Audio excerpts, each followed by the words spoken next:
Selamat siang Ibu dan selamat siang teman-teman. Kali ini kami akan mempresentasikan tugas dengan materi prebiotik, probiotik dan simbiotik. Prebiotik. Definisi: ingredient pangan dapat difermentasikan yang secara selektif memungkinkan terjadinya perubahan spesifik baik dalam komposisi atau aktivitas mikroflora yang terdapat dalam saluran pencernaan sehingga dapat memberikan efek menyehatkan pada tubuh. Merupakan bahan makanan yang tidak dapat dicerna yang menguntungkan bagi inang dengan merangsang secara selektif pertumbuhan dan atau aktivitas satu atau sejumlah jenis bakteri yang berbeda dalam kolon sehingga dapat meningkatkan kesehatan inangnya. FAO 2007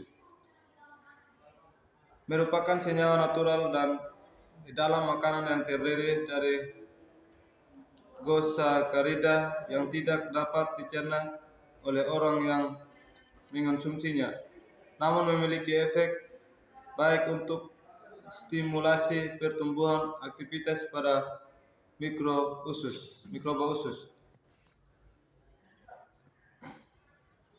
Fungsi prebiotik menstimulir pertumbuhan satu atau sejumlah bakteri endogen yang terdapat dalam usus besar sehingga akan memodulasi komposisi ekosistem yang asli, mengeringkan sembelit diare atau terutama karena infeksi, mengurangi risiko osteoporosis, penyakit jantung, obesitas dan kemungkinan diabetes mellitus tipe 2 bagi anak. Mengurangi kulit, pencernaan sehat, menjaga kesehatan usus anak, mengatasi infeksi lambung, mengurangi racun dalam usus. Prebiotik dapat menurunkan lemak pada anak. Konsumsi probiotik dapat mencegah eksim.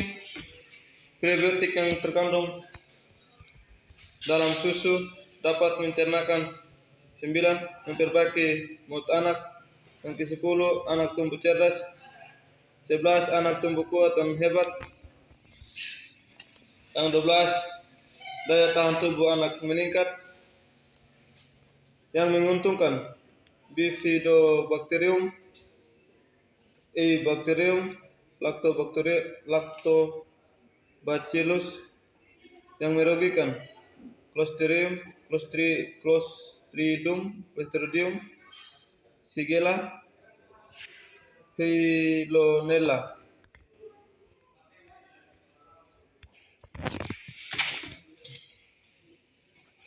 Distribusi dan komposisi mikroflora intestinal.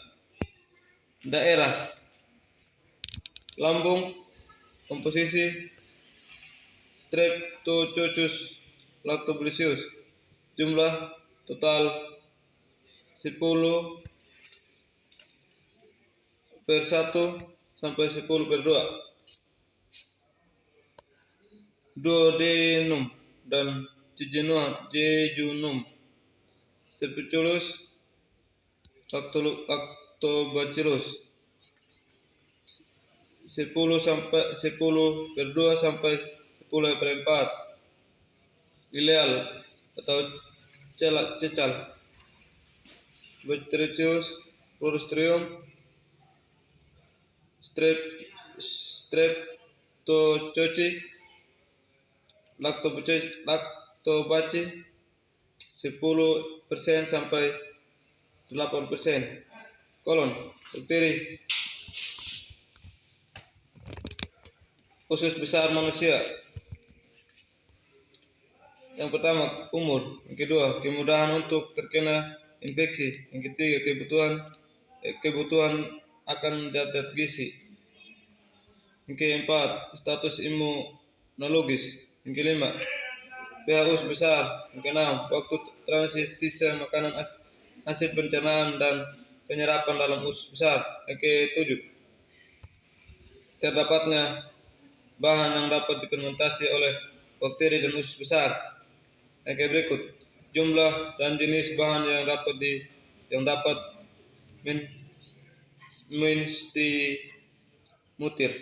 mulir. Pertumbuhan bakteri paling berpengaruh. Contoh pada bayi.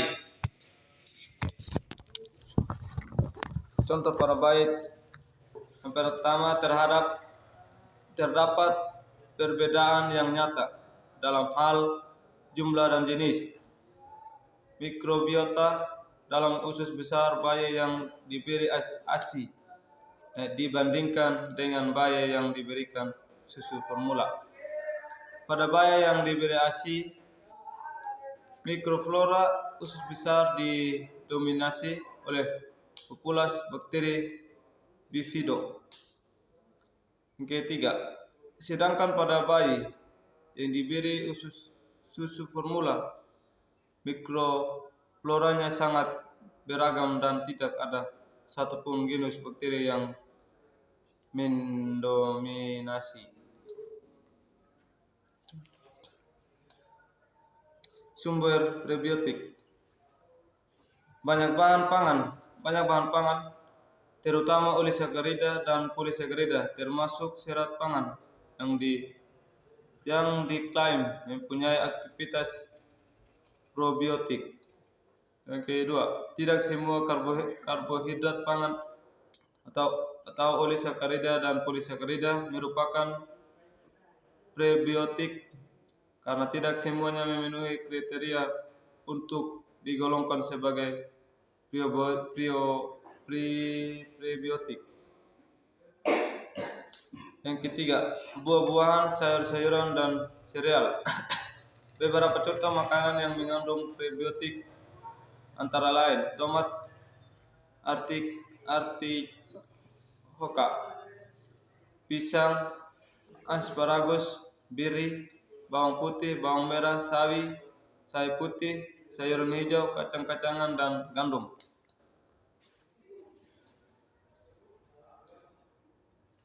Secara alami diperoleh dari air susu ibu atau ASI dalam bentuk oligosakarida, NACT, glucosamine dalam kolostrum. Probiotik ini hanya tercerna kurang dari 5% di usus serta dapat mendukung pertumbuhan prebiotik Bifidobacterium. Prebiotik dapat diperoleh dari sumber tanaman seperti bawang, asparagus, pisang, cicori, artichoke, dan beberapa olisakarida pada kedelai dan lain-lain. Prebiotik. Kriteria yang harus dipenuhi pada bahan pangan sebagai prebiotik. Yang pertama, tidak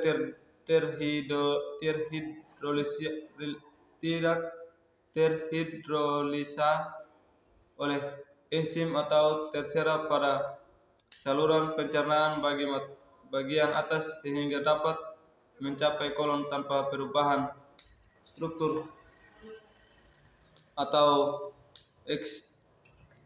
ekskresikan dalam feses. Yang kedua, berperan sebagai substrat yang secara selektif dapat menstimulir pertumbuhan bakteri yang menguntungkan pada kolon usus besar. Yang ketiga, mengubah komposisi mikrobiota usus sehingga menguntungkan bagi kesehatan dengan menekan pertumbuhan bakteri patogen. Yang keempat, meningkatkan efek yang positif bagi kesehatan inang. Mekanisme kerja prebiotik.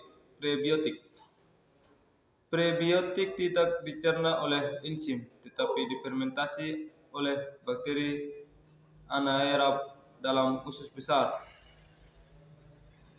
Prebiotik yang telah difermentasi dalam usus besar menghasilkan asam lemak rantai pendek dalam bentuk acetat, propionat, dan butirat, dan L-laktate CO2 dan gas lainnya. SCFA tersebut oleh tubuh dipakai sebagai sumber energi dan menstimulasi pertumbuhan berbagai bakteri, terutama Lactobacillus dan Bifidobacterium.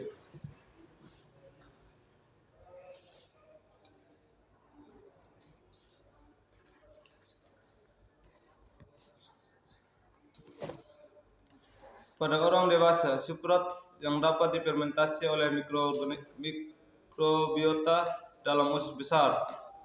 Karbohidrat atau serat pangan, fatty, resisten, polisakarida, gula yang tidak dapat diserap usus halus.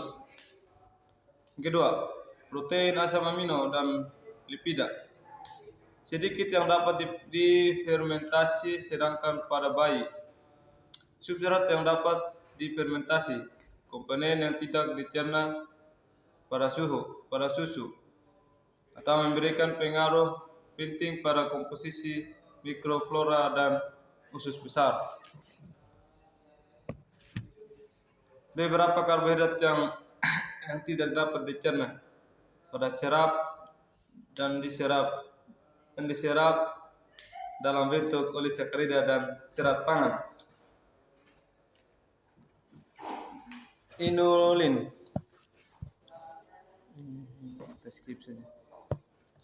Di antara polisakarida tersebut hanya inulin dan fructooligosaccharides atau FOS yang dapat digolongkan sebagai prebiotik.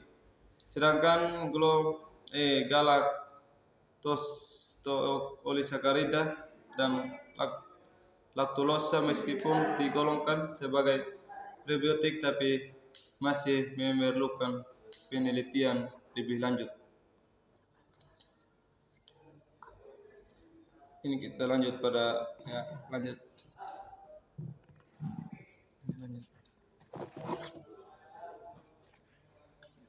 Inulin merupakan homopolimer fruktan yang diisolasi pertama kali dari tanaman Inula helenium.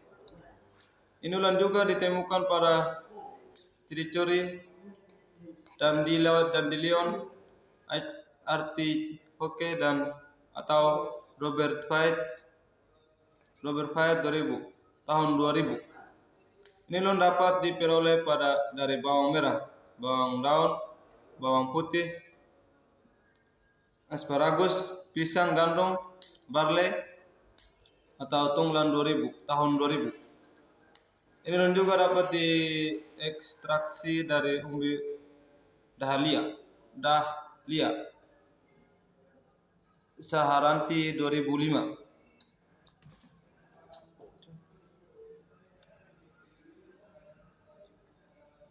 Inulin tidak dapat dicerna oleh enzim pencernaan seperti amilase ataupun enzim penghidrolisis lainnya, yaitu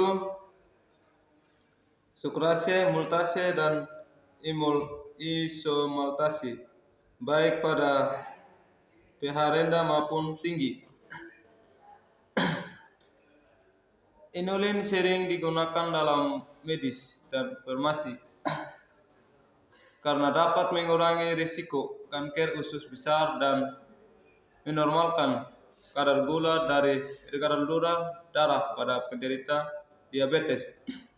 Inulin dapat membantu metabolisme lemak sehingga mempengaruhi penurunan kolesterol, trigliserida, struktur kimia lilin,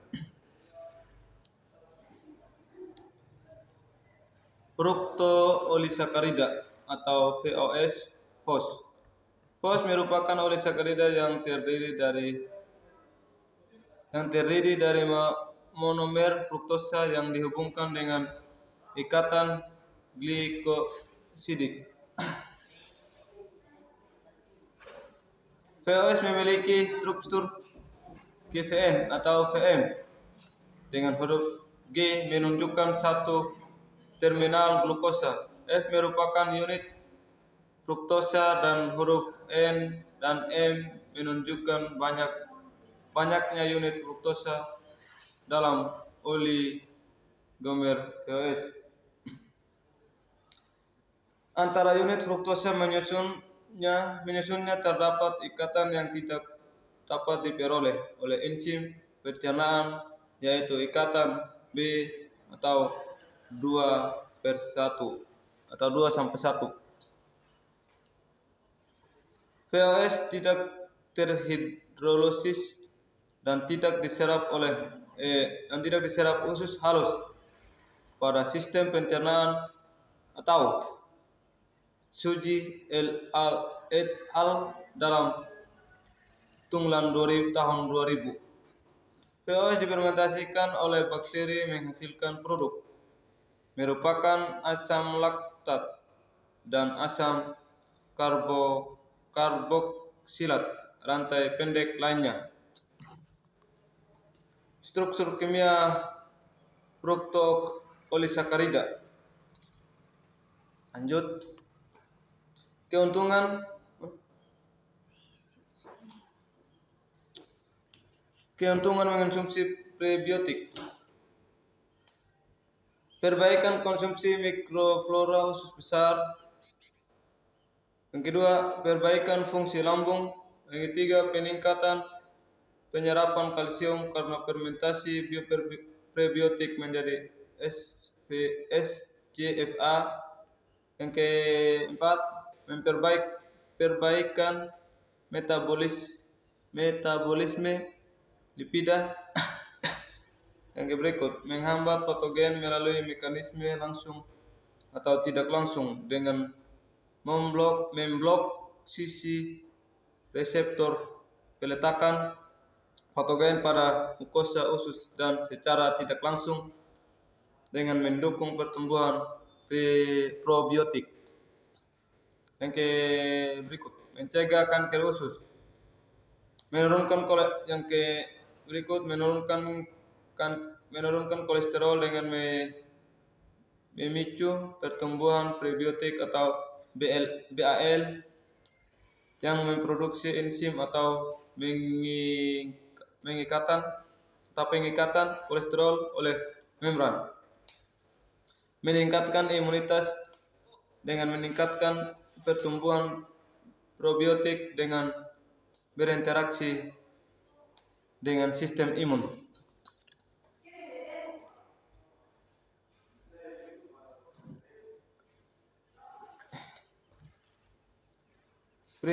Probiotik. Ingredient pangan berupa mikroba hidup yang dapat memberikan keuntungan untuk kesehatan, atau Selminen et al. Tahun 1998. Suatu mikroorganisme hidup yang dikonsumsi dalam jumlah cukup sehingga bermanfaat bagi kesehatan inang, atau baik itu hewan maupun manusia. FAO atau WHO. tahun 2001.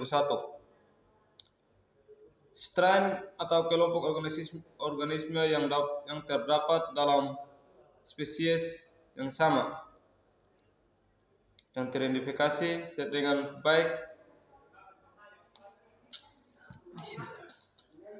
Yang keempat, istilah yang digunakan pada mikroorganisme hidup yang dapat memberikan efek baik atau kesehatan pada organisme lain atau inangnya berperan contoh pada makanan diet yang mendukung bakteri bermanfaat seperti bakteri asam laktat sebagai mikrob yang paling umum dipakai.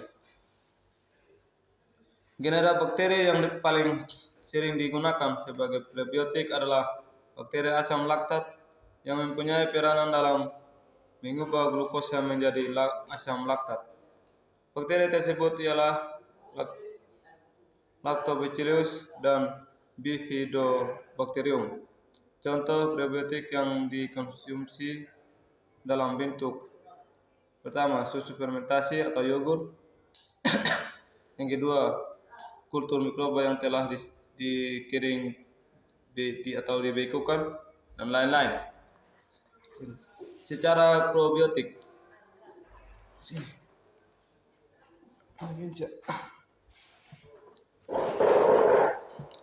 Baik, saya akan melanjutkan materi dari teman saya. Itu sejarah probiotik. Konsep probiotik sudah dikenal sejak tahun 2000 tahun yang lalu, tetapi baru awal abad ke-19 dibuktikan secara ilmiah oleh Ilya Mechnikov, seorang ilmuwan Rusia yang bekerja di Institut Pasteur atau Paris. Selanjutnya, Mechnikov mendapatkan bangsa Kaukasian yang mempunyai kebiasaan mengkonsumsi yogurt atau susu fermentasi, tetap sehat dalam usia lanjut. Mechnikov berpendapat bahwa bakteri asam laktat yang terdapat pada produk susu fermentasi tersebut yang berperan menjaga kesehatan usus halus. Selanjutnya, ilmuwan lainnya yaitu Henneberg mengemukakan ide untuk menggunakan jenis bakteri yang sama dalam usus halus dengan cara mengisolasi dari usus halus manusia yaitu Lactobacillus acidophilus untuk memproduksi acidophilus milk atau untuk memperbaiki produk yogurt sebelumnya.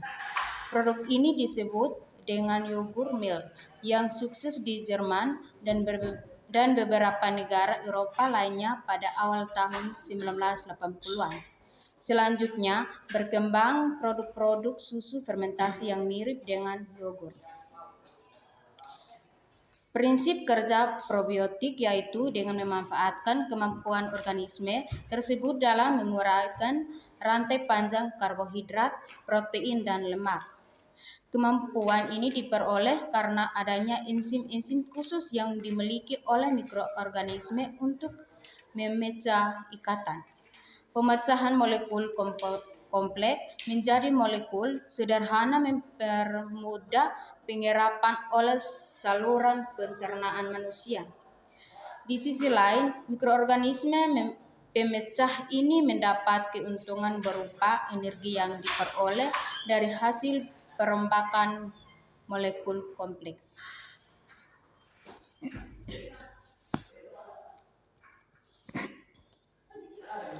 Nah, ini kriteria bakteri yang tergolong probiotik.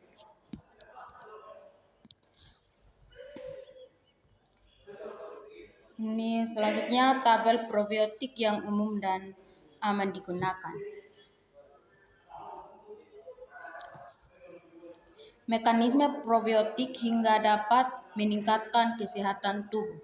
Yang pertama, produksi senyawa antimikroba atau khususnya patogen seperti asam laktat, asam asetat, karbon dioksida, H2O2, bakteriusin, reuterin, dan senyawa penghambat pertumbuhan bakteri patogen lainnya. Yang kedua, unggul dalam kompetisi penyerapan nutrien dan sisi penempelan pada sel epitel usus. Ketiga, menstimulasi sistem imunitas dan mampu mengubah aktivitas metabolisme mikroba dalam saluran pencernaan, maka bakteri asam laktat atau BAL sering digunakan sebagai probiotik komersial. Selanjutnya, dapat menekan pertumbuhan bakteri patogen yang masuk ke tubuh. Mekanismenya, bakteri probiotik mampu mencegah diare yang disebabkan Helicobacter pylori. Asam laktat yang dihasilkan merangsang gerak peristaltik usus sehingga mencegah diare dan meningkatkan penyerapan kalsium yang diperlukan untuk mencegah osteoporosis. Selanjutnya, menurunkan kadar kolesterol darah. Mekanismenya, yang pertama, beberapa galur atau strain. Bakteri asam laktat mampu melakukan metabolisme kolesterol dari makanan dalam usus halus sehingga tidak diserap tubuh. Yang kedua, beberapa galur bakteri asam laktat mampu melakukan dekonjugasi garam bila dalam usus halus untuk mencegah absorpsi kembali oleh tubuh sehingga merangsang hati untuk mensintesis lebih banyak garam bila dari kolesterol serum. Yang ketiga, kedua hal itu menurunkan kadar kolesterol serum. Selanjutnya, membantu penderita laktos intoleransi dalam mengkonsumsi susu. Mekanismenya, laktosa intoleransi atau ketidakmampuan mencerna laktosa terjadi karena seseorang tidak dapat memproduksi enzim beta-galaktosidase oleh sel epitel atau usus halus akibat kelainan genetik. Yang kedua, molekul laktosa yang tidak dapat diserap tubuh kemudian masuk ke dalam usus besar dan dihidrolisis oleh bakteri yang memproduksi beta-galaktosidase. Sehingga usus mendapatkan enzim tersebut. Dianjurkan untuk mengkonsumsi susu fermentasi. Salah satunya yaitu kefir, bibit atau strawberry. Kefir juga merupakan sumber enzim beta-galaktosidase untuk memecah laktosa dalam susu. Ketiga, dalam adanya proses fermentasi oleh bakteri penghasil asam laktat atau BAL, 30-40% laktosa akan terurai menjadi glukosa dan galaktosa yang mudah diserap tubuh. Mengurangi gejala intoleransi laktosa. Meningkatkan imunoglobulin A atau IgA dalam darah. Anak-anak kecil yang diberi minuman susu fermentasi yang mengandung Lactobacillus casei strain tertentu ternyata mempunyai kandungan imunoglobulin A atau IgA lebih banyak dalam darahnya sehingga memperpendek lamanya diare akibat infeksi rotavirus. Menurut Kayla et al. 1992. Meningkatkan aktivitas granulosit dalam darah untuk fagositas imun non-spesifik dengan pemberian L-Acidophilus dan Bifidobacterium bifidum. Menurunkan jumlah enzim mikroba dalam feses. Menurunkan mutagenisitas fekal dan urin. Selanjutnya, mencegah penyakit usus, diare, radang lambung, infeksi vaginal dan urogenital.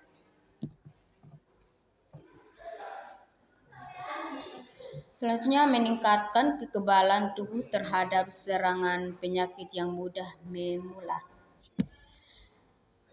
Mengurangi tekanan darah dan mengatur hipertensi, konsentrasi serum kolesterol. Mengurangi alergi, infeksi pernapasan, memberi ketahanan untuk kemoterapi kanker dan mengurangi kerusakan kanker kolon. Selanjutnya, menghalangi bakteri yang secara langsung ataupun tidak langsung mengkonversi prokarsinogen penyebab kanker.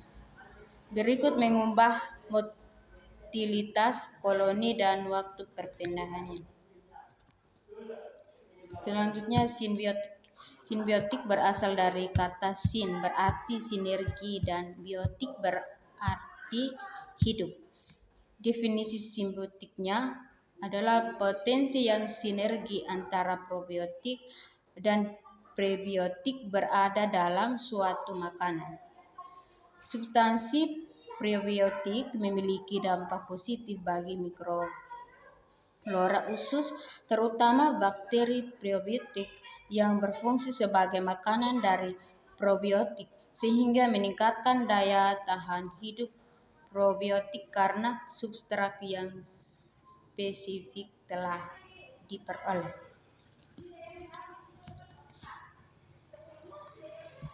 Simbiotik merupakan istilah yang digunakan dalam penamaan pada produk makanan yang di dalamnya terdapat campuran antara probiotik dan prebiotik. Makanan ini menggunakan campuran prebiotik dan probiotik karena memiliki mekanisme kerja yang baik dalam meningkatkan daya tahan usus. Makanan simbiotik juga menekankan pertumbuhan bakteri patogen, di mana probiotik berkompetensi dalam pemanfaatan nutrisi.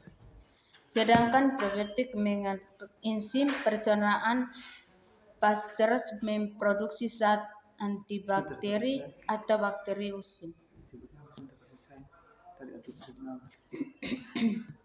Selanjutnya, contoh bakteri probiotik yang berkesesuaian dengan probiotiknya. Pertama, Bifidobacterium dengan FOS. Yang kedua, Bifidobacterium dengan GOS. Yang ketiga, Lactobacillus dengan Lactitol.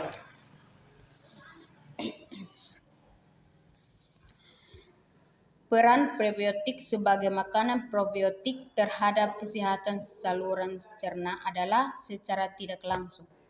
Pemberian kombinasi probiotik dan prebiotik adalah untuk mengoptimalkan efek tersebut. Selanjutnya, perbedaan probiotik dan probiotik. Probiotik adalah makanan untuk probiotik dan untuk probiotik mikroba baik. Probiotik ada contoh-contoh yaitu asparagus, garlic, fleur, dan banana. Untuk probiotik ada yogur, sour cream, dan kefir probiotik milk.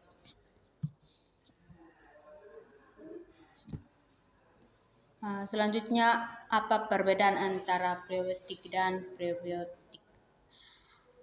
Perbedaannya, probiotik adalah bakteri baik yang ada di usus untuk meningkatkan sistem kekebalan tubuh, mencegah infeksi, diare, dan memperbaiki pola buang air besar.